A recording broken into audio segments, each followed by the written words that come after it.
Welcome friends. आज है 14 सितंबर 2021। राष्ट्रीय संस्करण दैनिक जागरण से संबंधित जितना भी इम्पोर्टेंट न्यूज़ है 14 सितंबर के सारे न्यूज़ को हम लोग इस वीडियो में डिस्कस करेंगे। आप लोग साथ में जो कॉपी पेन लेके बैठा कीजिएगा ताकि जो भी इम्पोर्टेंट इन्फॉर्मेशन है उसे आप लोग लिख लीजिएगा और उसे बार बार रिविज़न कीजिएगा। आपको हम वादे के साथ कहते हैं कि अगर आप इस वीडियो को पूरा देखते हैं तो आपको बहुत सी नई जानकारियाँ देखने के लिए यहाँ पर मिलेगी। उसके बाद आप लोग जब वीडियो पूरा देख लीजिएगा तो अपना कमेंट जरूर लिखिएगा कि आपको वीडियो कैसा लगा। ठीक है, तो पहला न्यूज है, अफ़गानों के साथ पहले की तरह ही अब भी है भारत। जयशंकर हैं भारत के विदेश मंत्री। इनके द्वारा बोला गया है कि जो तालिबान जो कंट्रोल किया उसके पहले जिस प्रकार से हमारा अफ़गानिस्तान के लोगों के साथ संबंध था उसी प्रकार से संबंध आज भी हमारा कायम है। जो हमारे विदेश मंत्री हैं इनके द्वारा बोला गया है यूनाइटेड नेशन को कि आप जो है अफ़गानिस्तान को वित्तीय मदद दीजिए, आप अफ़गानिस्तान को जो है वित्तीय मदद दीजिए। साथ में हमारे जो विदेश मंत्री हैं इनके द्वारा बोला गया है यूनाइटेड नेशन को कि आप जो है मानवीय सहायता भी अफ़गानिस्तान को दीजिए, जैसे कि खाद्यान्न, दवा जो भी होता है आप वहाँ पर मुहैया कराने का प्रयास कीजिए। लेकिन इस बात को आपको ध्यान रखना है कि चीन, पाकिस्तान, टर्की जो 3 देश है ये नहीं चाहते हैं कि यूनाइटेड नेशन का जो सहायता है तालिबान अफ़गानिस्तान में पहुँचे। ऐसा क्यों? क्योंकि इनको पता है कि अगर यूनाइटेड नेशन जो है, चाहे जो पश्चिमी देश हैं चाहे और भी यूरोपियन कंट्री हैं, अगर तालिबान को मदद करते हैं, अफ़गानिस्तान को मदद करते हैं तो जो एहसान है चीन, पाकिस्तान, टर्की का, वो एहसान जो है तालिबान नहीं मानेगा। अगर सिर्फ चीन और पाकिस्तान ही अगर उसको सहायता देंगे तो एक तरीके से एहसान तले जो है तालिबान दब जाएगा और गलत काम कराया जा सकता है तालिबान के माध्यम से। ठीक है, इसके बाद है अपना देश भारत जो है अफ़गानिस्तान में $3 अरब का निवेश किया है। $3 अरब का 34 प्रांतों में और 400 प्रोजेक्ट में। ठीक है, 34 प्रांतों में और 400 प्रोजेक्ट में। तो कुछ इंपॉर्टेंट प्रोजेक्ट है, इसे आप लोग लिख लीजिए, एग्जाम में पूछा जाता है। जैसे कि है पहला सलमा डैम, पहला है आपके सलमा डैम, ये आपके हेरात प्रांत है वहाँ पर बनाया गया है। साथ में जो सलमा डैम है यहाँ से बिजली का भी उत्पादन किया जाता है। उसके बाद है आपके सहतूत बांध।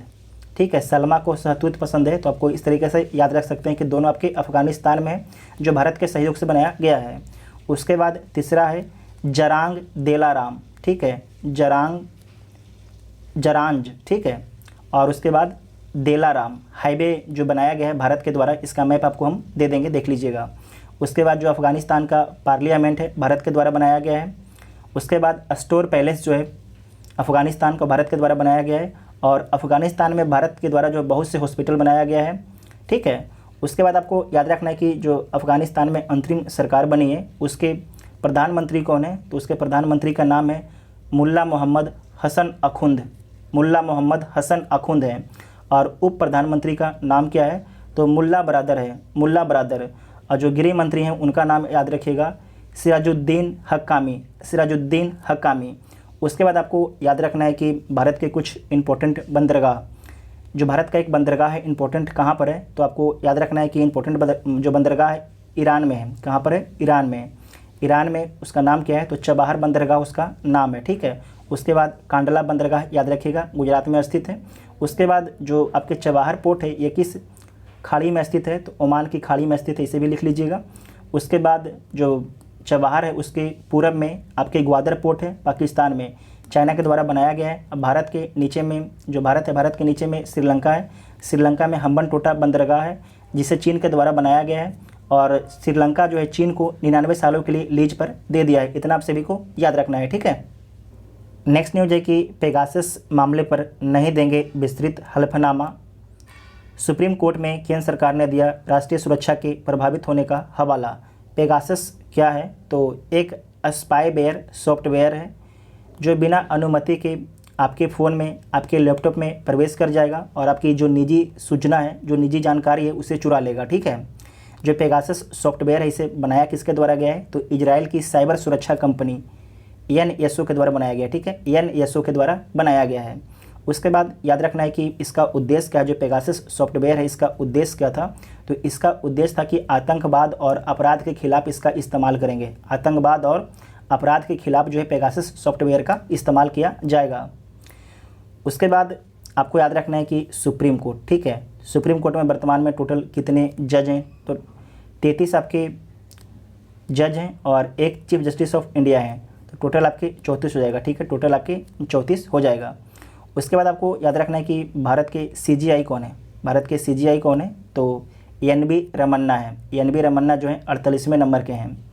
भारत के महान्यायवादी कौन है, तो KK वेणुगोपाल है। भारत के महान्यायवादी अटॉर्नी जनरल किस आर्टिकल में आता है, तो आर्टिकल 76 में आता है, ठीक है, आर्टिकल 76 में आता है। उसके बाद याद रखना है सॉलिसिटर जनरल, यहाँ पर देखिए कहीं लिखा होगा सॉलिसिटर जनरल, ये कौन है, तो तुषार मेहता है, ठीक है। उसके बाद है NGT नेशनल ग्रीन ट्रिब्यूनल, इसकी स्थापना कब की जाती है, तो 2010 में इसकी स्थापना की जाती है, ठीक है। नेक्स्ट न्यूज है कि भूपेंद्र पटेल ने ली गुजरात की मुख्यमंत्री पद की शपथ। तो आपको याद रखना है कि गुजरात के नए CM कौन बने, तो भूपेंद्र पटेल बने हैं। और शपथ किसके द्वारा दिलाया गया है, तो शपथ दिलाया गया है आपके आचार्य देवव्रत। तो जो गुजरात के राज्यपाल हैं आचार्य देवव्रत। भूपेंद्र पटेल के पहले जो गुजरात है वहाँ के CM कौन थे, तो विजय रूपानी CM थे। आपको इसमें याद रखना है जो नॉर्थ ईस्ट है, ठीक है, नॉर्थ ईस्ट के सारे CM के बारे में हम बता रहे हैं, आपको ध्यान से लिख लेना है। अगर जिनको लिखना है लिख लीजिएगा, और जिनको सुनना है आराम से सुन लीजिएगा, ठीक है। तो पहला आपका है असम। तो असम के मुख्यमंत्री का नाम है हेमंत बिस्व शर्मा, ठीक है, हेमंत बिस्व शर्मा जो है मुख्यमंत्री का नाम है असम के। राज्यपाल कौन है, तो जगदीश मुखी हैं असम के। उसके बाद दूसरा है मेघालय के CM का नाम है कॉनराड संगमा। राज्यपाल कौन है, सत्यपाल मलिक जो पहले जम्मू कश्मीर के थे। तीसरा है सिक्किम के CM कौन है, तो प्रेम सिंह तवांग, ठीक है, तवांग। और राज्यपाल कौन है, गंगा प्रसाद। उसके बाद है चौथा आपके अरुणाचल प्रदेश, ठीक है, अरुणाचल प्रदेश। तो इसके मुख्यमंत्री कौन है, पेमा खांडू जो है CM है। राज्यपाल कौन है, BD मिश्रा राज्यपाल हैं। उसके बाद है नागालैंड, इसके CM कौन है, तो नेफ्यू रियो, यहाँ पर लिख देते हैं, नेफ्यू रियो जो है नागालैंड के CM है। राज्यपाल कौन है, तो आपको याद रखना है कि अतिरिक्त प्रभार दिया गया है, किसे दिया गया है, जगदीश मुखी जो हैं असम के राज्यपाल थे। आपको याद रखना है कि इसका पहले जो नागालैंड है, नागालैंड के राज्यपाल थे आर्यन रवि को कहाँ का राज्यपाल बनाया गया है, तो तमिलनाडु का राज्यपाल बनाया गया है। और तमिलनाडु के राज्यपाल कौन थे, बनवारी लाल पुरोहित। जो बनवारी लाल पुरोहित हैं उन्हें कहाँ का राज्यपाल बनाया गया है, तो बनवारी लाल पुरोहित को जो है पंजाब का राज्यपाल बनाया गया है। इतना आप सभी को याद रखना है। उसके बाद आपका 6 नंबर में मणिपुर के जो CM है उनका नाम क्या है, जो मणिपुर के CM है उनका नाम है नोकथोम्बम बीरेंद्र सिंह, ठीक है, याद रखिएगा बीरेंद्र सिंह, आपको याद रखना है। जो मणिपुर है उसका मैप में आप लोग देखते रहिएगा मणिपुर कहाँ पर है। बीरेंद्र सिंह जो मणिपुर है उसके CM का नाम है बीरेंद्र सिंह। और वहाँ के जो राज्यपाल हैं उनका नाम है ला गणेश, ला आगे है और उसके बाद गणेश है, ठीक है। उसके बाद है मिजोरम 7वां। तो मिजोरम के CM का नाम क्या है, जोरमथंगा, ठीक है, जोरमथंगा जो है मिजोरम के CM के नाम है। और राज्यपाल का नाम क्या है, BD मिश्रा, ठीक है, BD मिश्रा। उसके बाद आपका है 8वां आपके त्रिपुरा, इसके CM का नाम क्या है, बिप्लब देव। और राज्यपाल कौन है, सत्यदेव नारायण यार आपके राज्यपाल हैं। इतना आप सभी को याद रखना है। जो नॉर्थ ईस्ट है ना वहाँ से राज्यपाल या CM के बारे में क्वेश्चन जरूर पूछा जाता है, तो आप सभी लोग ध्यान से सारे CM और राज्यपाल को देखिएगा। जो नॉर्थ ईस्ट है उसे 8 सिस्टर बोला जाता है, ठीक है, उसे 8 सिस्टर बोला जाता है, कभी कभी 7 सिस्टर भी बोला जाता है, लेकिन अब हो गया है 8 सिस्टर क्योंकि उसमें सिक्किम को भी शामिल कर लिया गया है। नेक्स्ट न्यूज़ देखिए, न्याय क्षेत्र में बढ़ रहा राजभाषा का मान, फैसले के साथ बहस भी हिंदी में। इसमें आपको याद रखना है कि आर्टिकल 348 के बारे में, ठीक है, आर्टिकल 348 के तहत जो है जब तक संसद जो है किसी अन्य व्यवस्था को ना अपनाए तब तक जो है सुप्रीम कोर्ट और हाई कोर्ट की कार्यवाही जो है केवल अंग्रेजी में होगी। अगर जो संसद है संविधान में संशोधन करके बोल दे कि जो आपके सुप्रीम कोर्ट और जो हाई कोर्ट की कार्रवाई है अगर हिंदी में होगी तो हिंदी में होगी।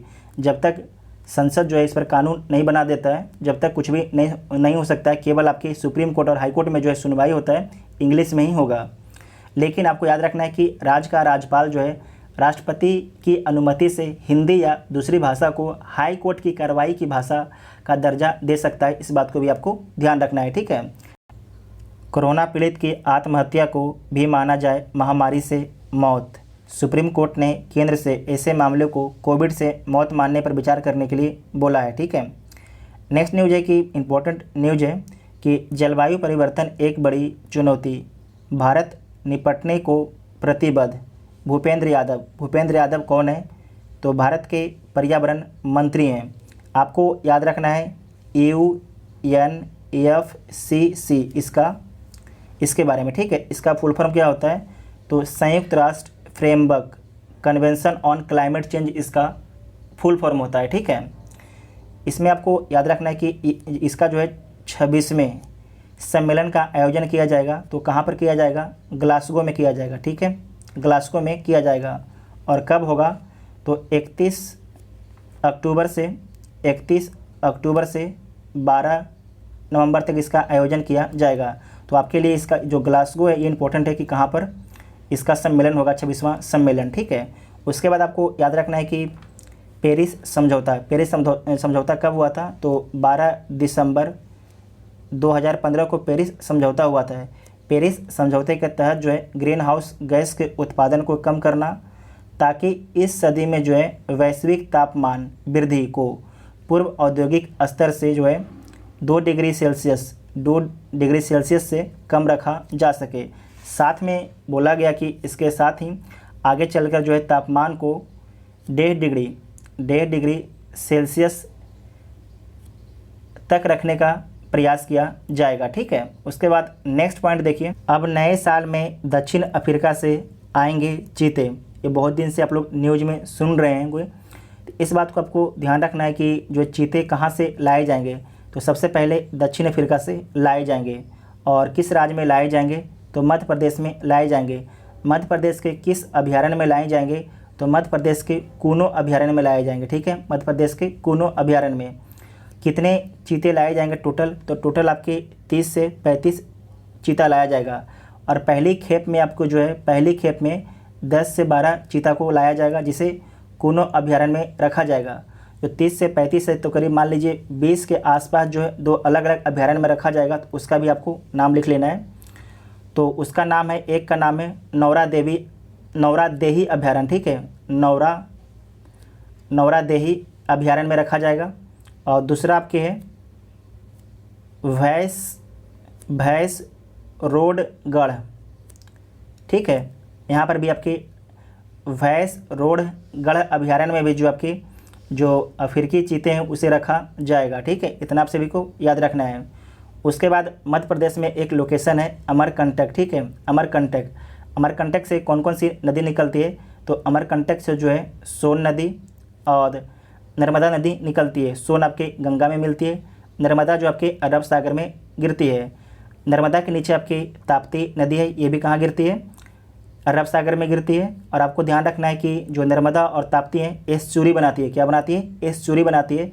जबकि जो गंगा है वो डेल्टा बनाती है। गंगा जो है डेल्टा बनाती है। नेक्स्ट न्यूज़ देखिए, प्रधानमंत्री मोदी आज जो है अलीगढ़ में बीबी वे डिफेंस कॉरिडोर का शिलान्यास करेंगे।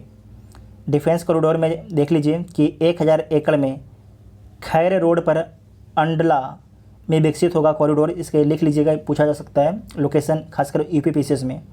उसके बाद है कि 4 साल पहले जो है केंद्र सरकार ने अलीगढ़ समेत सूबे के उत्तर प्रदेश के 6 शहरों में जो है कॉरिडोर विकसित करने की घोषणा की थी। और 100 हेक्टेयर ज़मीन का अब तक जो है हो चुका है अधिग्रहण। इसे विकसित की जिम्मेदारी किसे दी गई है? तो यूपडा को इसे विकसित की जो यूपडा है उसे विकसित करने की जिम्मेदारी दी गई है। और 6000 करोड़ का यहाँ पर निवेश होने की संभावना है। इसमें रक्षा हथियारों से जुड़े कल पुर्जे आपके बनाए जाएंगे। उसके बाद है कि राज बीबी एक नज़र 94 एकड़ ज़मीन पर जो है लोधा ब्लॉक में बनाया जाएगा। और 101 करोड़ रुपये का बजट जारी किया जा चुका है सरकार के द्वारा। और सरकार का लक्ष्य है कि 2023 तक इसे बना दिया जाए। और 400 के करीब जो है महाविद्यालय इस विश्वविद्यालय से संबंध होंगे। इतना आप सभी को याद रखना है।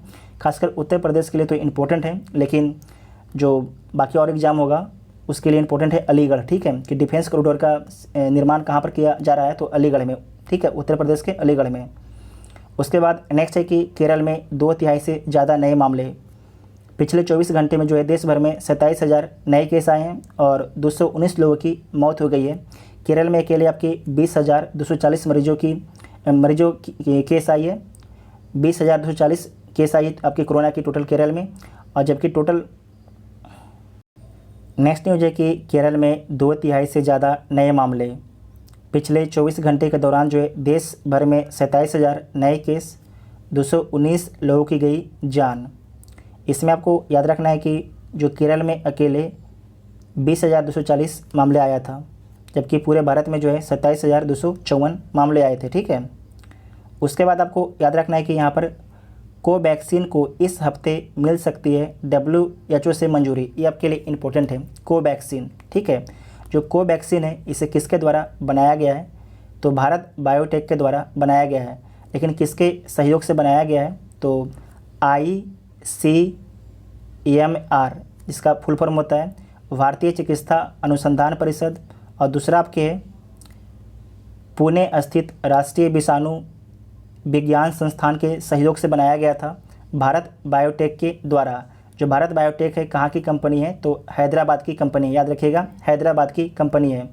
जो कोवैक्सीन है कितना % इफेक्टिव है, तो 77.8% जो है इफेक्टिव है, ठीक है, 77.8% इफेक्टिव है। इस हफ्ते जो है इसे इसकी इमरजेंसी इस्तेमाल की अनुमति मिल सकती है WHO के द्वारा। इसमें आपको याद रखना है कि जो WHO है, WHO, इसके प्रमुख वैज्ञानिक कौन है, इसके प्रमुख जो हैं वैज्ञानिक कौन है, तो सौम्या स्वामीनाथन, याद रखिएगा, सौम्या स्वामीनाथन। और भारत के केंद्रीय स्वास्थ्य मंत्री कौन है, मनसुख मांडविया। भारत में इतना स्वास्थ्य खराब है कि जो मनसुख मांडविया है लगातार सुख में नहीं रहते हैं, ठीक है, क्योंकि भारत में स्वास्थ्य खराब है इसलिए उनको सुख कैसे हो सकता है, उनका मन सुख में नहीं रहता है। तो इस तरीके से याद रख सकते हैं कि जो केंद्रीय हमारा स्वास्थ्य मंत्री हैं मनसुख मांडविया, भारत में स्वास्थ्य खराब होने के कारण वह सुख में नहीं रहते हैं। इस तरीके से याद रखिएगा, ठीक है। उसके बाद रूस में आतंक विरोधी अभ्यास में भारत के अलावा पाकिस्तान, चीन भी होंगे शामिल। संघाई सहयोग संगठन SCO, ठीक है, SCO, संघाई सहयोग संगठन शांति मिशन के तहत जो है रूस के ओरेनबर्ग, याद रखिए यहाँ पर लिखा हुआ है ओरेनबर्ग, ठीक है, इसका हम मैप भी आपको दे देंगे। रूस के जो है ओरेनबर्ग में जो है आतंकवाद विरोधी अभ्यास किया जा रहा है, जिसमें शामिल कौन कौन है, तो भारत भी शामिल है, चीन भी शामिल है और आपकी रसिया भी शामिल है। 4 कंट्री शामिल हैं। इसमें भारतीय वायुसेना, भारतीय थल सेना, नौसेना के 200 जवान आपके शामिल होने के लिए गए हैं, ठीक है, इतना आप सभी को याद रखना है। अधर में अफ़गानिस्तान पेज से न्यूज है कि संयुक्त राष्ट्र से अफ़गानिस्तान को जो है 147 करोड़ रुपए की मदद। उसके बाद है कि विश्व समुदाय से युद्धग्रस्त देश को जो है मानवीय सहायता के लिए $60 करोड़ की मदद देने की अपील की गई है, जिसमें से अमेरिका जो है $6 करोड़ दे रहा है, जबकि चीन ने $3 करोड़, नॉर्वे ने $1 करोड़ देने की ऐलान किया है, $1 करोड़ देने की सहायता देने का ऐलान किया गया है, ठीक है। उसके बाद नेक्स्ट न्यूज है कि सरकार में आते ही तालिबान अराजक, महिलाओं पर टूट रहा कहर। अब जो महिलाएं तालिबान के विरुद्ध में अपने अधिकार के लिए डिमांड कर रही थी, अब उनको जो है उनके घर में घुस के कोड़ा मारा जा रहा है। उसके बाद नेक्स्ट न्यूज है कि तालिबान सरकार करेगी शिक्षा का इस्लामीकरण। जो भी इनके द्वारा बोला गया कि जो शिक्षा है उसको हम पूरी तरीके से जो इस्लाम है उसके आधार पर बना देंगे, खासकर जो उच्च शिक्षा है उसको भी, ठीक है। उसके बाद नेक्स्ट है कि UNGA में अफ़गानिस्तान पर डैमेज कंट्रोल की फिराक में पाक। संयुक्त राष्ट्र महासभा में जो है अफ़गानिस्तान पर डैमेज कंट्रोल की फिराक में है पाकिस्तान, क्योंकि बिना मतलब के जो है तालिबान जब सरकार वहाँ पर गठन कर रहा था तो उसमें इंटरफेयर कर रहा था ताकि सारे लोग जो है पाकिस्तान के मनपसंद के लोग ही हों सरकार में। उसके बाद है कि तालिबान पर सुरक्षा बलों के लिए नया प्रशिक्षण कार्यक्रम तैयार करने के निर्देश दिया गया है। नेक्स्ट है कि तालिबान सरकार की पहली मुलाकात जो है कतर के विदेश मंत्री से हुई है? अच्छा क्वेश्चन है, क्वेश्चन पूछा जा सकता है कि तालिबान सरकार की जो है पहली मुलाकात किस देश के विदेश मंत्री से हुई थी? तो कतर के विदेश मंत्री से। इसे नोट कर लीजिएगा, आपसे एग्जाम में पक्का पूछा जा सकता है। उसके बाद नेक्स्ट न्यूज़ है कि अफ़गानिस्तान से अमेरिका के निकलने से जिहादियों का बढ़ेगा हौसला। आपको एक दिन और भी हम बोले थे कि जो आतंकवादी है वो सोचेंगे कि हम जो दुनिया के वर्ल्ड पावर है अमेरिका और नाटो, उसे हम तो पराजित कर दिए हैं, तो हम दुनिया में किसी को भी पराजित कर सकते हैं और सत्ता पर कब्जा सकते हैं। तो इससे क्या होगा कि लगातार जो आतंकवाद की घटना लगातार बढ़ने लगेगी, ठीक है, जो हमारी दुनिया के लिए ठीक नहीं है। कि NCLT में गई समाधान योजना ना बदलेगी ना वापस होगी, ये सुप्रीम कोर्ट के द्वारा बोला गया है। तो यहाँ पर आप जो है सुप्रीम कोर्ट ने क्या कहा, इसे पढ़ लीजिए। इसमें बोला गया है कि IBC का अस्तित्व में, IBC इंसॉल्वेंसी एंड बैंकरप्सी का अस्तित्व में आना इंसॉल्वेंसी कानून के लिए ऐतिहासिक क्षण था, जिसने सभी कानून प्रक्रियाओं को एक कोड में समेट दिया। साथ में आपको है कि NCLT national company law tribunal में पेश की जा चुकी समाधान योजना को वापस लिए जाने या बदलाव की ज़रूरत का फैसला विधायिका की सूझबूझ पर छोड़ देना चाहिए, यह उचित है, ठीक है।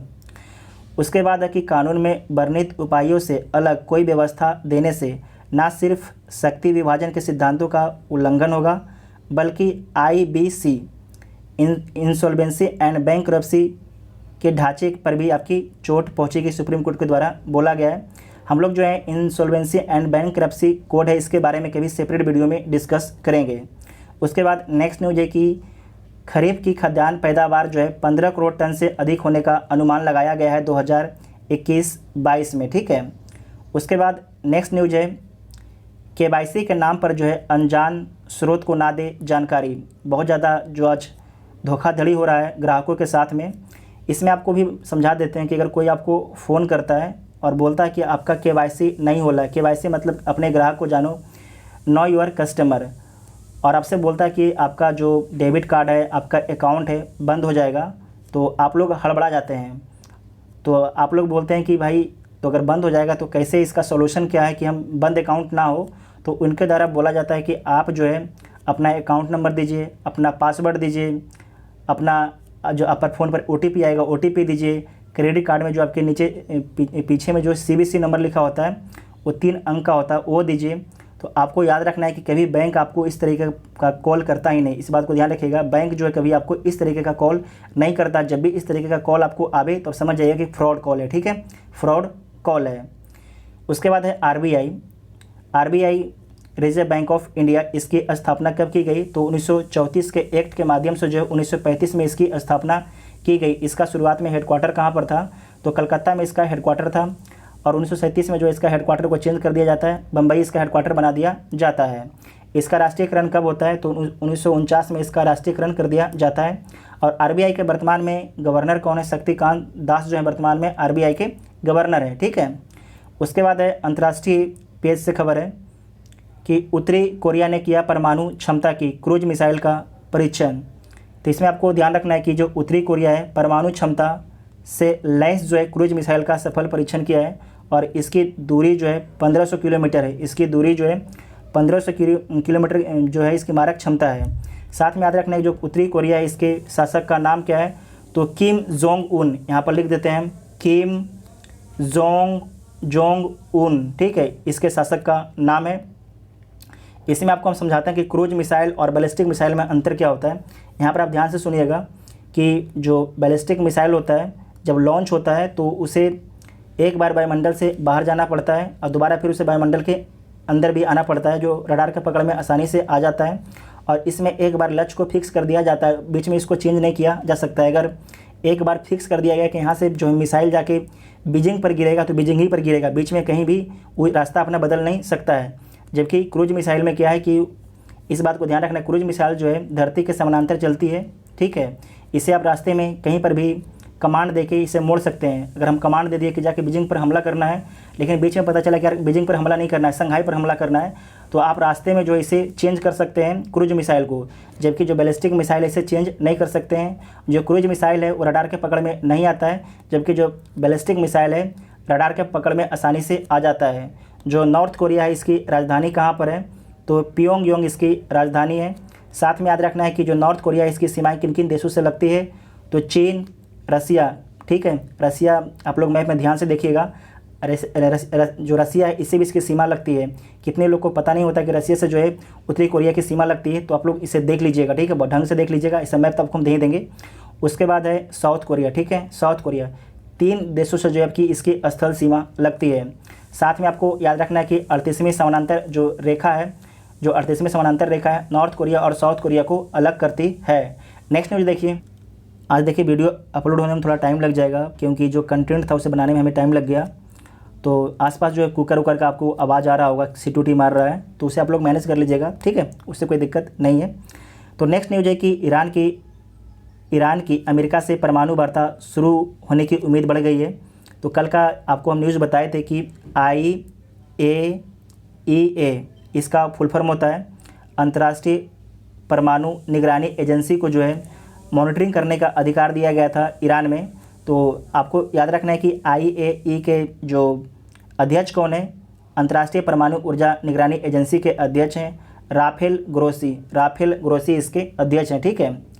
उसके बाद नेक्स्ट है कि अशांत सीमाओं पर गश्त करेंगे सशस्त्र रोबोट। ये किसके द्वारा बनाया गया है, तो इजराइल की कंपनी है, इजराइल की सरकारी कंपनी है एरोस्पेस उद्योग REX और MKII, ठीक है। उसका नाम है कि इजराइल के सरकारी स्वामित्व वाले जो कंपनी है एरोस्पेस उद्योग REX MKII इस कंपनी का नाम है। जो आपको याद रखना है, जो रोबोट है इसका इस्तेमाल कहाँ पर हो सकता है, तो इसका इस्तेमाल जो है आपके जो सीमाएं हैं, जो बहुत ज़्यादा डाइवर्स सीमा है, वहाँ पर इसका इस्तेमाल किया जा सकता है। इजराइल के पास में एक जो है सशस्त्र रोबोट है जिसका नाम है जगुआर, उसका इस्तेमाल जो है इजराइल आपके गाजा पट्टी की सीमा को रक्षा करने के लिए करता है। जो आपके इस तरीके के सशस्त्र रोबोट होते हैं ये कंट्रोल होते हैं आपके इलेक्ट्रॉनिक टैबलेट के माध्यम से कंट्रोल होते हैं, और इसमें जो है मशीन गन्स, कैमरा, सेंसर लगाए जाते हैं, ठीक है, मशीन गन्स, कैमरा और सेंसर लगाए जाते हैं। नेक्स्ट न्यूज़ है कि दल बदलियों पर कार्रवाई की मांग की गई है। कि जो दल बदल है किस अनुसूची में, तो 10वीं अनुसूची में। हमारे संविधान में कितनी अनुसूचियाँ हैं, तो 12 अनुसूचियाँ हैं।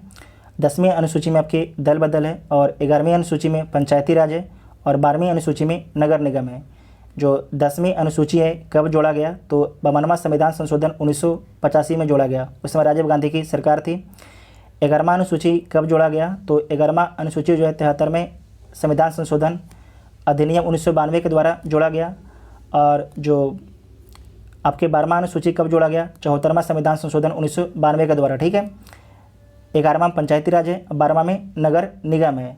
इतना आप सभी को याद रखना है। और साथ में ये भी याद रखिएगा कि जो पंचायती राज में कितने विषय हैं, तो पंचायती राज में 29 विषय हैं, जबकि नगर निगम में कितने विषय हैं, तो नगर निगम में 18 विषय हैं। एग्जाम में पूछा जाता है, तो आप सभी को इतना याद रखना है, ठीक है।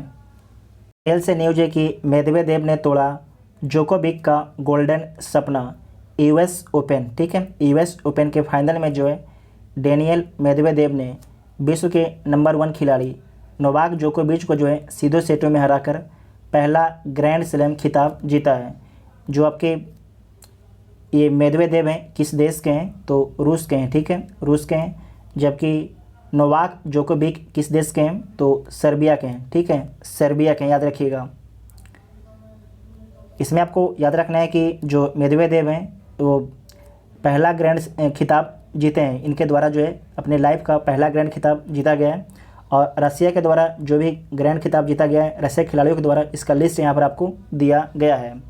उसके बाद आपको इसमें याद रखना है कि जो एग्ज़ाम में पूछा जाता है कि कौन जीता और किसे पराजित करके, तो ज़्यादातर अब जो है जीते वाला नहीं पूछेगा कि कौन हारा है, उसके बारे में पूछता है, ठीक है। तो नोवाक जोकोविच का नाम आपको याद रखना है। उसके बाद कल का न्यूज़ में हम लोग डिस्कस किए थे कि एकल महिला US ओपन का खिताब किसके द्वारा जीता गया था, तो जो एकल महिला है उसका खिताब किसके द्वारा जीता गया था, तो वो जीता गया था एम्मा राडुकानु के द्वारा, ठीक है, एम्मा कानू के द्वारा जीता गया था। ठीक है, राडू कानू के द्वारा जीता गया था। और किसे हराकर जीता गया था? तो लैला फर्नांडिस लिख लीजिएगा। लैला फर्नांडिस, जो कल का न्यूज़पेपर नहीं देखे हैं जाके देख लीजिएगा तो आपको सारा कुछ समझ में आ जाएगा। लैला फर्नांडिस को हराकर जीती हैं एम्मा राडुकानू ने। ठीक है, जो राडुकानू किस देश की थी? तो इंग्लैंड की थी, जबकि लैला फर्नांडिस आपकी कनाडा की थी। नेक्स्ट न्यूज़ है कि डांडे ने पूरा किया गोल्डन स्लैम। डांडे ये कहाँ की हैं? तो नीदरलैंड की व्हील चेयर टेनिस खिलाड़ी डांडे डी ग्रूट एक ही कैलेंडर वर्ष के सभी 4 ग्रैंड स्लैम खिताब Australia open, French open, Wimbledon open और अमेरिकन ओपन। ठीक है, तो 4 ग्रैंड स्लैम खिताब और टोक्यो पैरा ओलंपिक में स्वर्ण पदक जीत के बाद जो है गोल्डन स्लैम पूरा करने वाली जो है पहली व्हील चेयर टेनिस खिलाड़ी बन गई हैं। इनका नाम याद रखिएगा। उसके बाद उन्होंने जो है रविवार को यूएस ओपन महिला सिंगल्स फाइनल जीतकर जो है इस उपलब्धि को हासिल किया गया है। किसके द्वारा? तो डाइडे के द्वारा। ठीक है, डाइडे के द्वारा। ये महिला है, इनका फ़ोटो भी आपको हम लगा देंगे, इनका फ़ोटो आप लोग देख लीजिएगा। नेक्स्ट है कि लूना 2 के रूप में चंद्रमा पर पहुंची मानव निर्मित पहली वस्तु। 1959 में जो है आज ही सोवियत संघ के अंतरिक्ष यान लूना 2 की चंद्रमा पर लैंडिंग हुआ। हालांकि लैंड होते ही क्रैश हो गया। चांद की सतह पर पहुंचने वाली यह मानव निर्मित पहली वस्तु थी। इससे अन्य देश भी प्रेरित हुए और चंद्रमा पर पहुंचने की होड़ लग गई। उसके बाद है पेट्रोलियम उत्पादक देशों के समूह ओपेक की स्थापना कब की जाती है? तो ओपेक की स्थापना 1960 में की जाती है। और किसके द्वारा की जाती है? तो इराक, ईरान, कुवैत, सऊदी अरब और वेनेजुला के द्वारा इसकी स्थापना की जाती है।